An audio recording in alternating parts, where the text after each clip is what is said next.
चलिए नेक्स्ट बात करते हैं हम प्लेन मिरर की। और देखिए प्लेन मिरर में किस तरह से यहाँ पर इमेज फॉर्म होती है।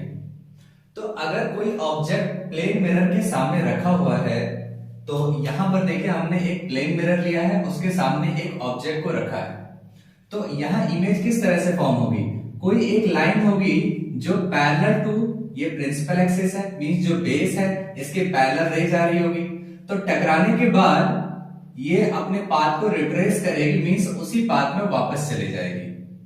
तो इसको हम क्या करते हैं, इसको हम अज्यूम कर लेते हैं कि ये रे जो है कहीं बैक साइड में पहुंचेगी। उसके बाद कोई ऐसी भी रे होगी जो यहां पे टकरा रही होगी इस पॉइंट पे, और इस पॉइंट पे अगर टकराएगी तो ये इस तरह से कुछ एंगल से वापस आएगी। तो यहां पर जो एंगल फॉर्म हो रहा है, this is angle I, this is angle R. So angle I equals to angle R हमने लॉज ऑफ रिफ्लेक्शन में पढ़ा है, ये दोनों हमेशा हर कंडीशन में इक्वल होते हैं, तो यहां पर भी इक्वल होंगे। तो हम क्या करते हैं, यहां पर जो रिफ्लेक्टेड रे है इसको हम लोग बैक साइड जो प्रोड्यूस करेंगे, इसको जब बैक साइड इस तरह से प्रोड्यूस किया जाएगा तो यहां पर एक इमेज फॉर्म हो जाएगी। सो मिरर के पीछे एक इमेज फॉर्म हो गई है। अब ये जो इमेज फॉर्म हो रही है ये बिल्कुल इक्वल डिस्टेंस होगा, यहां पर हमारा थोड़ा डिस्टेंस इक्वल नहीं आया है, बट यहां पर ये जो डिस्टेंस होती है ये हमेशा इक्वल रहती है। तो देखिए यहां पर अगर हम थोड़ा सा इसको एंगल को चेंज करके देख लेते हैं,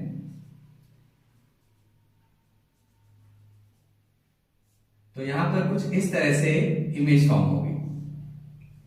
तो ये जो डिस्टेंस होता है, ऑब्जेक्ट का distance from the mirror always equal to image का distance from the mirror in a plane mirror की जब हम बात करते हैं। तो यहां पर इसकी पहली प्रॉपर्टी हो जाती है कि जो ऑब्जेक्ट का साइज है और इमेज का साइज है वो हमेशा सेम रहता है प्लेन मिरर में। सो ये वाली property, same size as object. अच्छा, उसके बाद जो सेकंड प्रॉपर्टी है, जो इमेज फॉर्म होगी यहां पर वो हमेशा वर्चुअल और इरेक्ट होती है, मींस हमेशा सीधी बनती है और मिरर के पीछे बनती है। सो ये वाली प्रॉपर्टी। उसके बाद नंबर थर्ड प्रॉपर्टी, इसका जो साइज होता है ऑब्जेक्ट का और इमेज का जो साइज होता है ये हमेशा सेम रहता है, थर्ड। और उसके बाद देखिए यहां पर होता है लेटरली इन्वर्टेड इमेज बनती है। अब ये लेटरली इन्वर्टेड क्या है, देखिए आपका जो लेफ्ट है वो मिरर में आपका राइट शो करेगा और आपका जो राइट है वो लेफ्ट शो करेगा। और अगर हम अल्फाबेट्स की बात करें, लेटर्स की बात करें, तो लेटर्स बिल्कुल उल्टे हो जाते हैं। तो आपने देखा होगा कि जो एम्बुलेंस है इसीलिए उल्टा लिखा होता है, क्योंकि उसकी जब इमेज बनती है तो वो सीधी बनती है मिरर के ऊपर। तो इसीलिए हम लोग यहां पर बात करते हैं लेटरली इन्वर्टेड इमेज की। तो यहां पर जो प्लेन मिरर में जो इमेज बनती है वो बनती है लेटरली इन्वर्टेड। उसके बाद अगर इस प्लेन मिरर की पावर की बात करें, सो इसका पावर होता है 0, क्योंकि ऑब्जेक्ट को ना आपको ये बड़ा करके दिखा रहा है, ना बहुत ज्यादा जूम करके दिखा रहा है और ना बहुत छोटा करके दिखा रहा है। बिल्कुल साइज जो है ऑब्जेक्ट का और इमेज का दोनों का बिल्कुल सेम है, मींस यहां पर जो पावर हो जाएगी वो हो जाएगी 0। और इसकी फोकल लेंथ की बात करें, क्योंकि power is equals to 1/f होता है, power is equals to 1 by focal length. तो यहां से f इज इक्वल्स टू आ जाता है 1/p।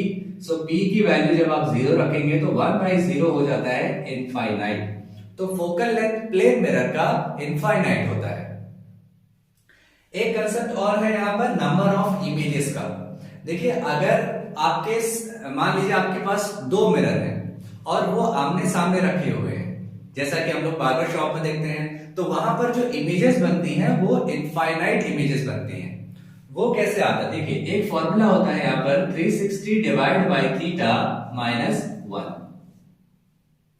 तो यहां पर जब आप किसी मिरर को अगर पैरेलल रखते हो तो उनके बीच में जो एंगल बनेगा वो 0 डिग्री का बनेगा।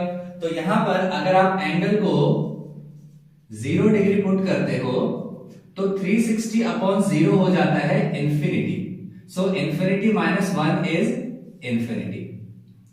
तो यहां पर जो जब भी कभी दो प्लेन मिरर को आप पैरेलल रखते हुए एक दूसरे के आमने सामने रखते हो तो नंबर ऑफ इमेजेस जो बनती हैं वो इनफाइनाइट नंबर ऑफ इमेजेस बनती हैं।